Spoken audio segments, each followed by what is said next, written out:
You may remember the castle behind me in a previous film. That is Crawford Castle, or Tower Lindsay. Famous for William Wallace and John de Graham attacking and killing an English garrison within. I'm here in the upper Clyde Valley. The film today was taken a number of weeks ago. Most of it is speculation and assumption, my own. But I think, highly likely, when the English started to occupy this area, the Clyde Valley was a major route up and down the country, going north and south. Lanark, the town of Lanark, is only a few miles away, 12 miles or something. There are a string of ancient tribal forts up and down the Clyde Valley. Those were later used as Roman forts. When the Romans left, they were reused by tribes. Motte and baileys were established in some of these places in the medieval era. And later, castles will be built where timber structures once stood. I believe that these places were used as forts, staging posts, lookout towers during the Scottish Wars of Independence. And we are going to explore a couple of them.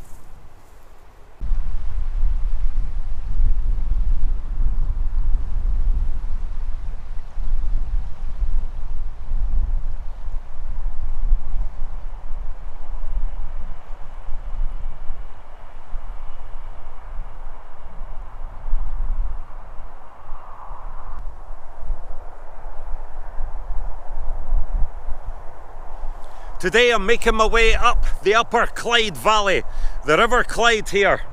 What I'm searching for though, not too long ago I made a film way down the stretch of the river there about Tower Lindsay, otherwise known as Crawford Castle, a place that was attacked by William Wallace and John de Graham. So along this valley there were a string of English-held strongholds. There are more, and I'm going in search of them. Small Motte and bailey type castles, likely made of timber forts to try and secure the area. But we have one of the finest examples of a Motte and bailey castle just lying ahead upriver here.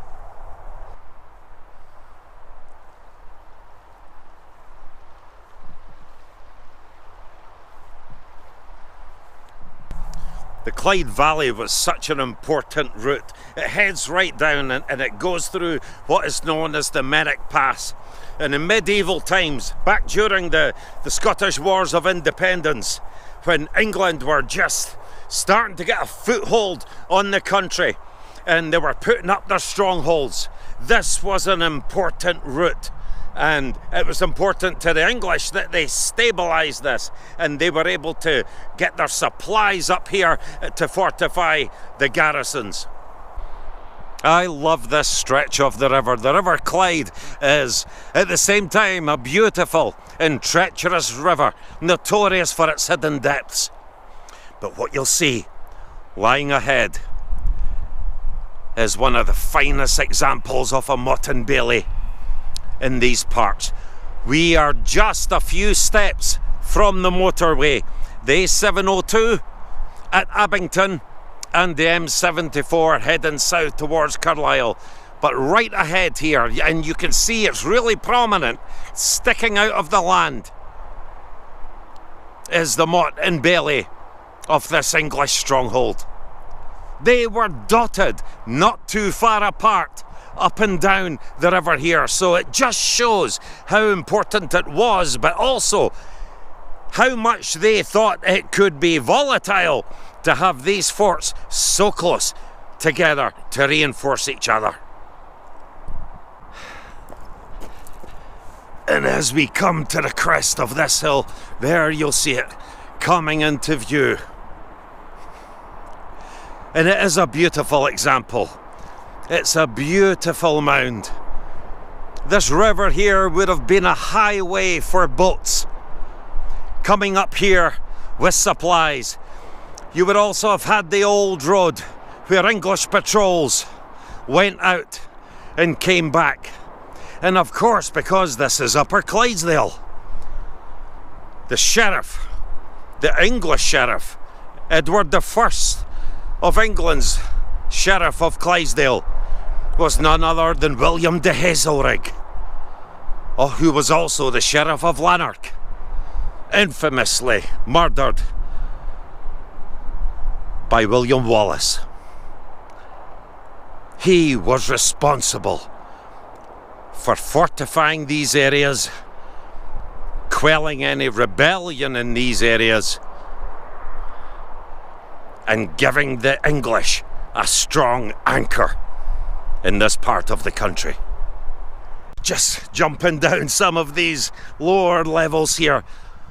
This is a beautiful defensive position, even although it's a reminder of the country being invaded. And you can see just how high this is becoming here. We will take a walk around this side of it. Motte Baileys, of course, they're made of timber, and the timber is long, long gone.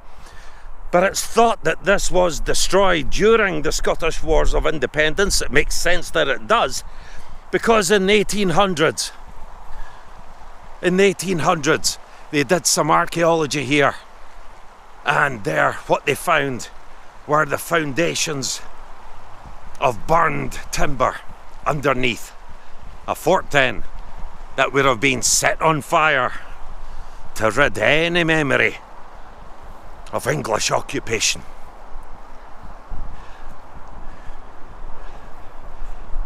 Such a great view. There's those fishermen there. Now the memorial on top here has nothing to do with the Scottish Wars of Independence. In fact, it's in memory to a local fisherman who used to fish these parts, and I don't know why they stuck it right on top of the bailey here, but they did, in honour of Matthew McKendrick, 1848 to 1926, the postmaster at Abington, a worthy man and fine fisher who did much to improve angling in old Clydesdale. And for you fishermen, there's a motto here: fish fair and free, and spare the wee ends. And there you get a great view right up the Clyde Valley. What a commanding view this is. What a commanding position this is. And I only wonder when you just reduce this place to silence and you take away the motorway and the services, and you just look ahead and you imagine the forest here, and you imagine a country just newly under subjugation,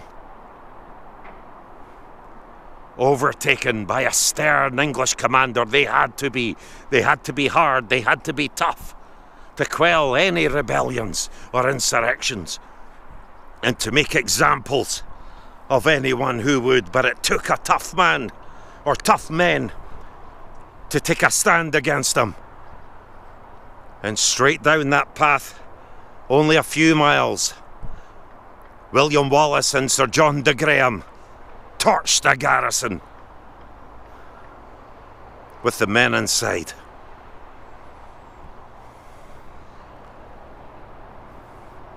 There is also another Motte Bailey, very much a lesser well-known one, about 4 or 5 miles down there, and I'm going in search of that one. When you see it from this angle, you can see just how it's beautiful. Actually, it's a beautiful mound, and I do wish they would do some detection in the area. Apparently, between Lamington and Biggar, there was a hoard of Edward I and Edward II coins found many years ago. We know the grounds hold many secrets, but most people drive past this And if it wasn't for the monument on top there, they would barely give this place a glance or even think about it. But this valley, the Upper Clyde Valley, was one of the main highways south and north into Scotland. And a series of forts to keep order were absolutely imperative to trying to maintain control. No one likes an invader. Edward was well used with insurrections. He'd made his conquest of the Welsh. The powerful structures that he built are a reminder of Edward imposing his imperial authority on a nation. In a newly subjugated Scotland, timber forts would go up. Administrations and orders and governments would be put in place in local towns. And penalties would be installed for those who would not succumb to English authority. I have no doubts that these forts would have had names because they're dotted so close to each other up and down the country, but those names are long lost in the mists of time to us now. But this is beautiful. This is a beautiful reminder. And what a strategic position. It really is.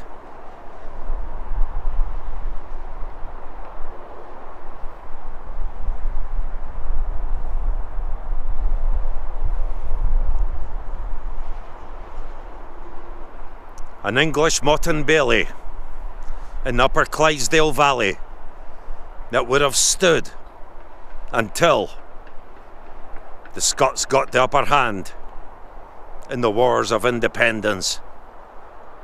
Then it would be set fire to and no doubt watched until those timbers turned into burning embers and the life went out of them, and with it English authority in the area.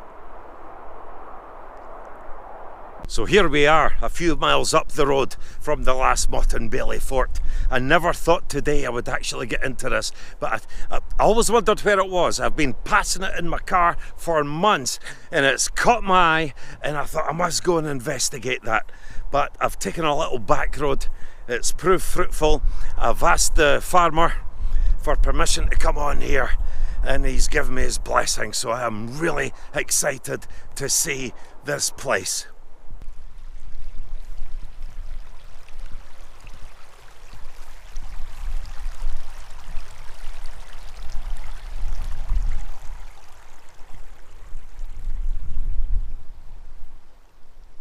Now the remains of this fort is on the other side, but if I have to get my feet wet and going over my boots, I don't mind that. I do not mind that at all.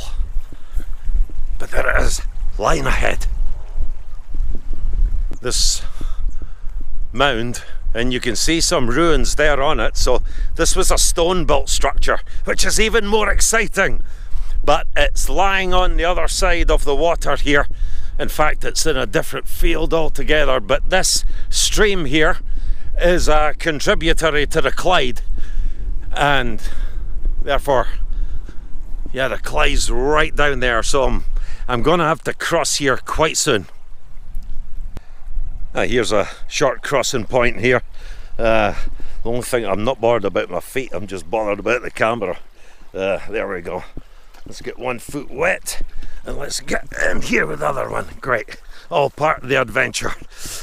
Now we have an electric fence to go through, but best way is to go right underneath this. There we go.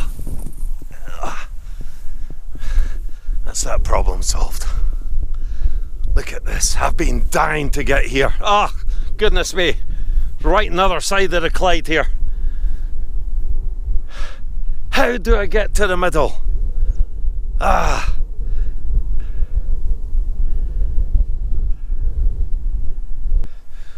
So I'm hoping there's a way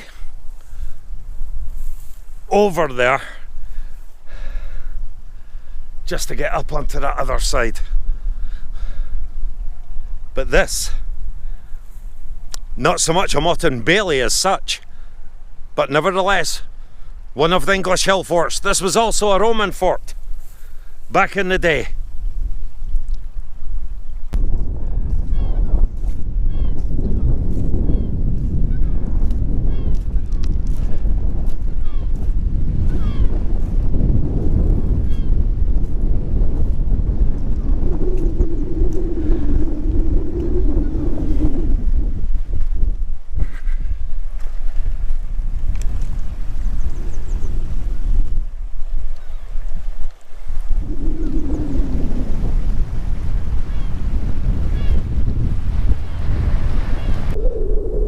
The water's just simply too fast down there and a little deep here for wading across. If it was up to the knees, then I'd certainly do it, but it's a little deeper than that in the beginning, and I have my camera, have my phone and all of that. But this is the fort, and I'm going to look for another way around. So the Clyde sneaks right along here and around, but I need to find a way that can just get over onto that.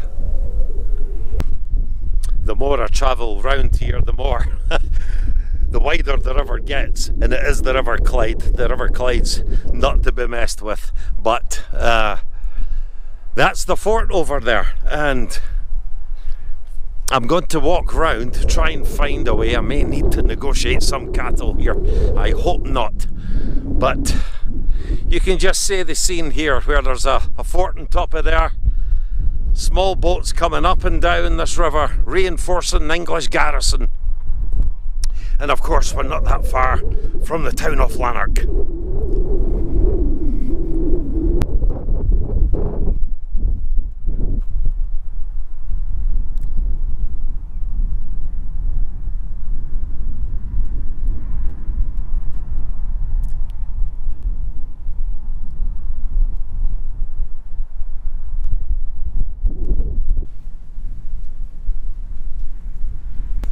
So folks, after a bit of an ordeal, I've crossed the river. I haven't waded in, but what I've had to do is to get into my car and drive right around. You just can't get from the other side. And I spoke to the farmer on this side of the river, and he's showed me the way to go, because I was worried about crossing the railway. And he told me that it was in my best interest that I didn't wade through that water where it was beneath the fort, because that's a deep bit there and there's a really strong undercurrent. But I won't be denied, and when you have an English fortification built to subdue a particular area of Scotland during the Scottish Wars of Independence, I'm like a dog with a bone. I really need to get in there. I need to stand there, I need to touch it, I need to feel it, and that's exactly what I'm going to do. Join me. So there it is yonder. Considering that I did not actually plan to come out here and film today, this afternoon was simply set aside for some location work before shooting the film, but I stopped off at the other fort, filmed that, and well, here I am. It's that's why it's always good to have the camera on you. Sometimes I've only just had my phone and I've kicked myself for it, but now I'm making my way out there, and this is great. This is an ancient valley, and if you can strip away the modern stuff in your mind, strip away the arable takeover, the man-made forest way up in the hills, and you replace it in a more natural setting, and then you put the fort here, you can conjure up in your mind what it would have been like in the 13th century when it was put up. And I often wonder what the local people would have made of this English planting their standards, as it were. Edward of England, his leopards flying from the fortification. The local sheriff going through the towns and the villages, making his name and his presence well known. And how this had an effect on Scotland with Edward coming north. So these mounds, the course of this river, will have barely changed over time because the banks are high, the surrounding environment to the river is high, and you're treading in the footsteps of the invader, the patrols, and also of the outlaws once the rebellions took shape. Once fortifications were attacked, set on fire, and I've got no doubt soldiers either burned inside or hung from the walls. So it's in a really prominent part because the River Clyde divides just further up here and comes back on itself.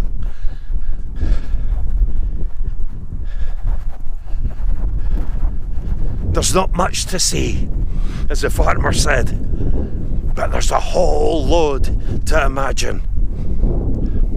All of this, of course, closely associated with William Wallace. But the Scottish Rebellion was much more than William Wallace and Andrew Murray. He is a name that came to the fore, particularly because he killed the Sheriff of Lanark in Lanark, the Sheriff of Clydesdale. But there was unhappiness and unrest all over the area. People who will never know, the nameless, the faceless, who did their own rebellions, who stole, burned, pillaged and killed the invader. I am glad I didn't make the attempt to cross this. That's quite rapid. It's not that deep, but it is deep, way into the middle there. And I may have come into some peril there.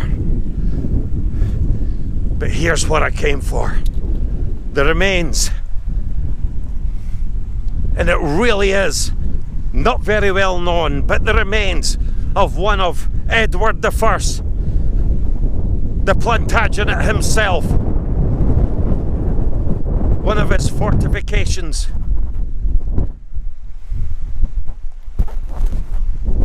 Held and governed by the Sheriff of Lanark. What an important area this must have been.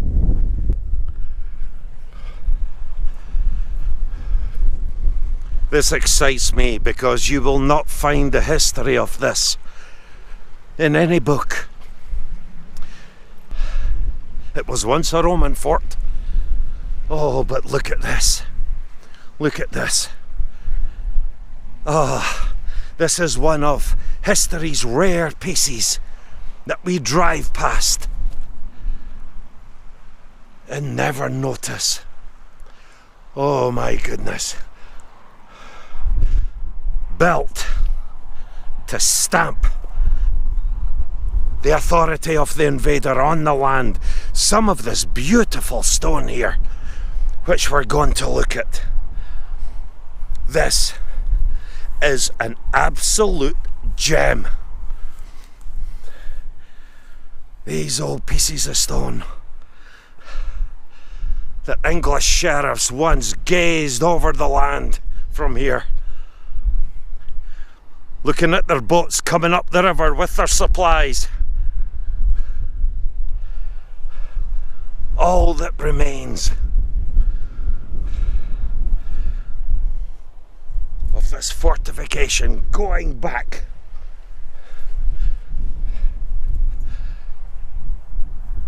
to the late 1200s. This is the finest example of the stone right in here, this area here.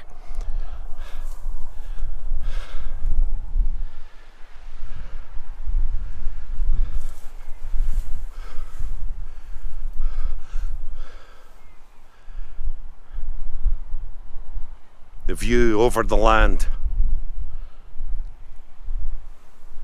I can imagine that these battlements were at least 12 to 15 foot high, giving them a commanding view over the river. This is priceless. This really is. I would think, apart from the farmer coming in here, because the access to this area is so difficult, it's protected by the Clyde on either side. It would have been so difficult back in the late 1200s at the time of Wallace and Graham and any other outlaws in the area that wanted to penetrate this place. The English certainly chose a pristine site for defence. Look at this. But even now, even today, this is not easy access. But it's an access point that I will go to the very ends of the earth to try and get into, and I have gotten into, and this lights up my soul.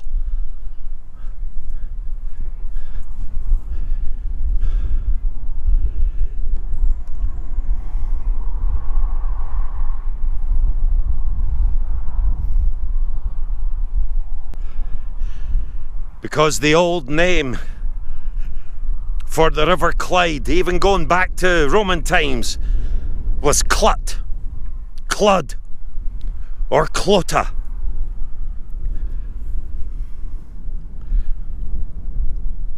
I am going to name this Fort Clud. It just seems the one that comes most natural to me. Fort Clud, C-L-U-D, the old name for the Clyde. So this here is fenced off to protect the livestock from coming down here, because the Clyde can be notoriously strong currented, and those currents can sweep you away.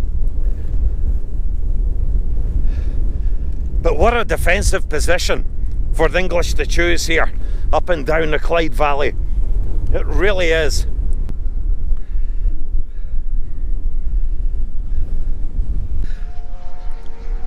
This is where the boats would have anchored in here, and the supplies emptied, foodstuffs, ale, weaponry even. And someone possibly making his way up from Tower Lindsay to spend some time in service here at his new post. I would like to know, because my imagination wonders what lies beneath, what had come off the boats, or just what relics from the past are in this river while it was occupied by the invader. Not much remains now, but that's quite a significant mound. And it would have been occupied off and on.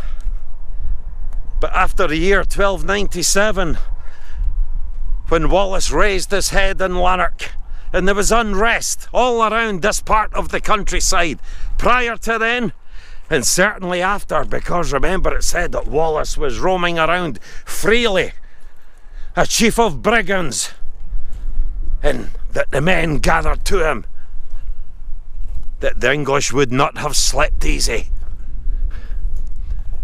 in this part of the land, holed up in their fort in hostile territory.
I feel absolutely privileged to be sitting on, and being at a place where I know for a fact is never really visited, and it is a place that is long forgotten. I often think if you could bring the people back here who governed back then, William de Hazelrigg for one, and his garrison, or the men and boys that served here, what they would make of it now, what they would recognise of the remnants of this, and how the landscape had changed. It's hard for me to get out of my head after watching Braveheart, the Sheriff of Lanark, because for me that man played a perfect part. He was brilliant at it. But when you see what the fort was like at the Sheriff of Lanark, that would have been reminiscent of the one that we've just visited further down the valley. This was a more of a stronghold, simply because it's made of stone, but it's just simply amazing. And because not much or hardly anything is known, all we have is this, it's great to just let our imagination do the rest. And as I say, we have two main roads bordering all of this.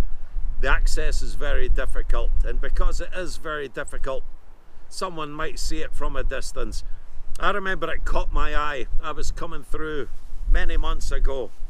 I pass this way once a week, and it caught my eye, and it is on an Ordnance Survey map. But to get access, but I'd always determined to get out here, and here I am today. I only came here today to try and find out how to get here. Now I'm here. I'm glad I bought the camera, and I'm glad I've filmed it, and the day is favourable as well. People talk about Stirling being William Wallace country, and it's got a strong association. But for me, Upper Clydesdale Valley, a place that the English had to stabilise, they had to control, and for a while they did. Only for a while.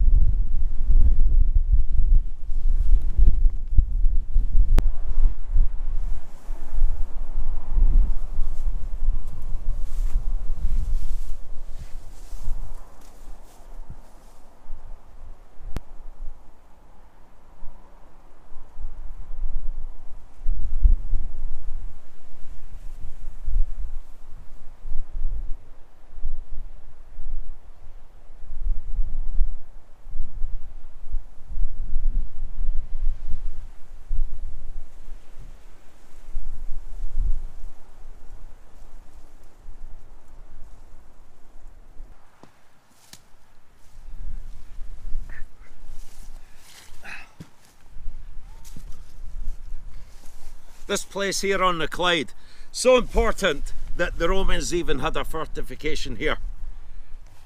But more than likely, because of the River Clyde, because of its position, that there was a fortification here pre-Roman time with the tribes. And after the Romans left, then the tribes would have used it again, simply because of the river and the transport route. Rivers were the highways back then in many ways. And then, after the Romans left and time went on, when the Normans came to the island and the English came north, again, so used as a fortification. I love it here.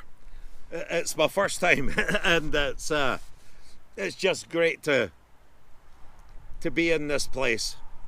You can only use your imagination as to what it was like then. It's not that large. It's more like a headquarters, a trading post, but there were probably some outer buildings. There are certainly some earthworks there. Fort Clud, I've never named a fort or an unknown castle or anything like that before. I mean, there was a Motte and Bailey that we've just been to further up the road. That has no name either, but this to me now is Fort Clyde, and I guess that's going to stick for life. So I'm quite happy that I've been able to name an English fort. What a place. I sometimes wonder if this place got surrounded, if it came under attack, because the other one had been, there's evidence that that had been burned down once the Scots got the upper hand on their own soil. There's no reason to believe that this didn't come under attack. I would think this place would be ransacked, the garrison either chased off or killed. Of course, it wouldn't keep Edward away. It wouldn't keep a aggressive invader like Edward away. I don't believe that Edward solely invaded Scotland just to make his empire bigger. Of course, he subdued the Welsh for that reason. But with Edward's war with France, should, for any reason, Edward's army come into any difficulty, or his nation came into any difficulty and they became vulnerable, they would feel weak having the Scots at their back. You don't want to fight on two fronts. Therefore, to focus his attention on Scotland makes military sense for someone like Edward. England had eyes on Scotland long before Edward I. Henry III, Henry Plantagenet, Edward's father, tried to get King Alexander III to acknowledge him as his superior overlord, of which Alexander replied that homage went to God alone. But when Alexander died, Edward had eyes for this place because he was more of a military man. He had more military ambitions than Henry, his father. And so Scotland, to watch his back, to take that insecurity away, to fortify his back, and then bring the Scots under his wing and use them to fight, no doubt. That was part of his strategy for attacking France, Flanders, and going into Europe. It just didn't turn out that way.